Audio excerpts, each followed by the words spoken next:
It's all about that next challenge in rooftop parkour, really. Just pushing your limits.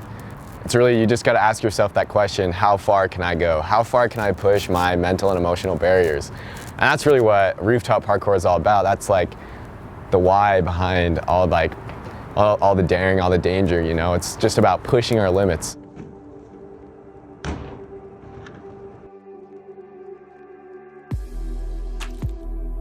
It's just a super cool feeling to be in the air, going over, you know, something that if you fall, you could, you know, die or, I don't know, get paralyzed. You know, best case scenario, you're getting paralyzed. And, you know, just seeing that that's what you're jumping over it's definitely a scary thing, but it's a very cool feeling.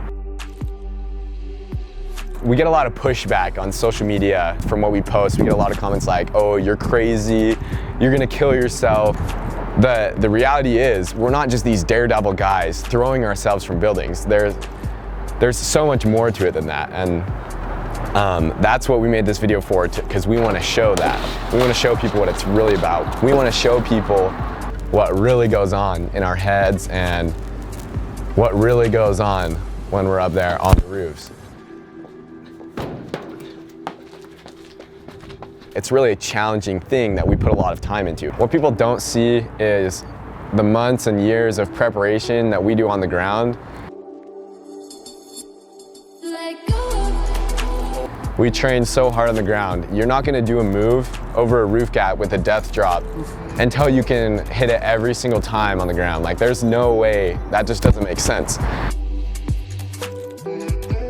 As far as rooftop parkour goes, a lot of people ask, you know, why do you do it? Why do you go and risk your life for something stupid, for this little thrill, for this little 3-second clip of you jumping between two structures? And, you know, sometimes I wonder that myself, but then I realize that really it's about that progression. It's about, you know, getting better and pushing yourself to different limits, to different heights. And it's not a thing of, oh, I want to be a daredevil. It's not a thing of, I want to go and risk my life because it's cool or because I want to show what I can do. It's more, I want to be able to know my limits. I want to be able to push past my limits.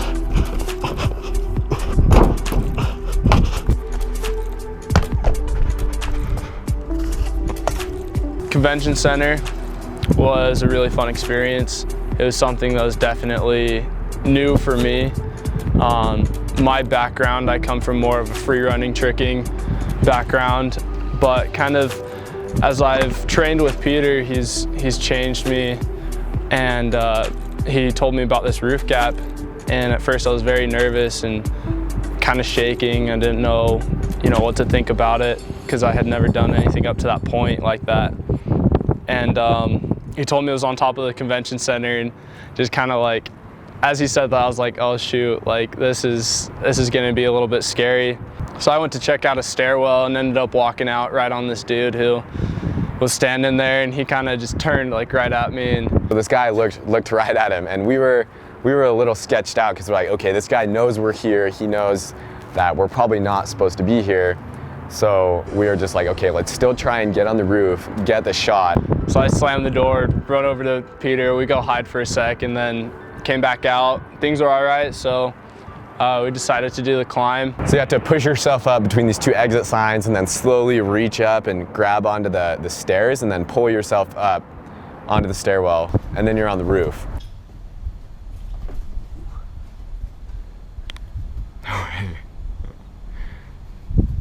Yes, it's gonna work.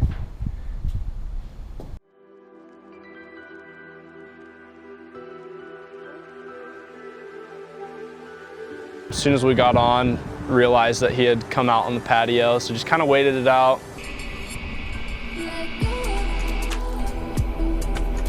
It was fun, but for me, kind of sitting there just waiting out the gap and knowing what the gap looked like, there's definitely a lot going through my mind. Finally the guy leaves, so we're like, all right, well, let's hit it. So Peter goes first. I filmed it, saw him do it, and I got butterflies myself just watching him and getting up on that little ledge. You know, it's, I mean, maybe 1.5 feet tops, like wide, and it's, you know, this very skinny ledge, super high off the ground. It's kind of a sketchy thing, you know, but as soon as I got to the takeoff of the gap, I just kind of stood there and took a deep breath, looked down at the gap, look over at where I was gonna jump, and just went for it. And honestly, it's the coolest feeling, hitting that first gap, and really any gap after that. Then we made our way down the stairs. We were being really quiet, and we saw this dude walk out into the stairwell, and he looked at us, and we were gone after that. Like, we didn't want to have anything to do with him, so we just ran out of the building. We were all excited. It was a good feeling.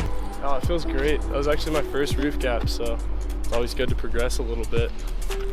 Personally, for me, when I started getting into parkour and free running, I didn't realize how much actually goes into doing it.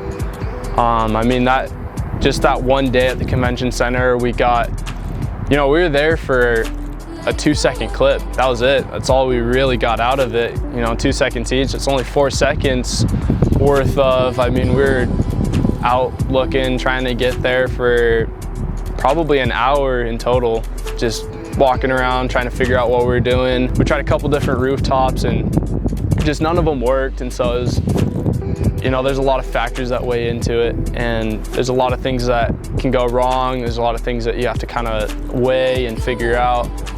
But as soon as you figure it out and everything kind of falls into place, it's amazing. It's a magical feeling, really. That's what I love about it, is that good feeling you get never goes away.